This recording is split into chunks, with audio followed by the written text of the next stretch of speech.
wanted to take the moment tonight to address a topic that's close at heart right now, both as a superintendent of an urban school district here in Portland Public Schools, but also as a son of immigrants to this country, as someone to whom public education has opened doors, as someone who entered school not knowing English, who went on to obtain graduate degrees and has the privilege of even serving in this role. In recent days, we've heard reports that Immigration and Customs Enforcement, also known as ICE, has conducted targeted efforts to arrest individuals within our community. I'm horrified, I'm angered that one of these detainees is a PPS parent, who, like so many of us, was on their way to drop off their children at school, our students at school. This is unforgivable and it's inhumane. Like so many of us, our immigrant parents have the same hopes, the same dreams for their children, and like all of us, sacrifice a lot to provide all we can for our children.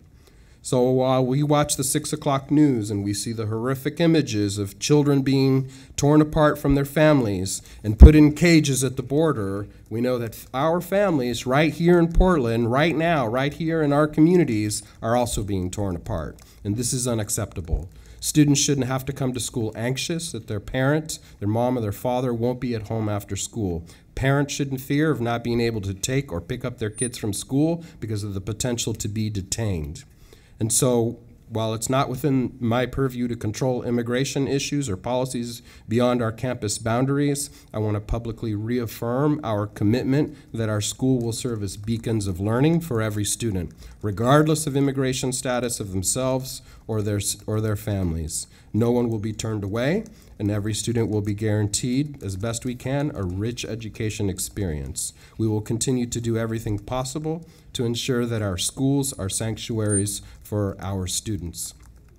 I know I sit here at the dais with 7 board members who are committed to the same. I want to once again thank them for passing Resolution 5363, which speaks to the rights of undocumented students and protocols for INS and ICE access to our schools last year, where they expressed our collective values on this issue. We're going to continue to work with our community-based partners to provide adequate supports to help our students and families heal from this horrific trauma. I've also directed our staff to deploy resources and counseling to impacted schools. And I will continue to personally reach out to affected families myself, as I did last night.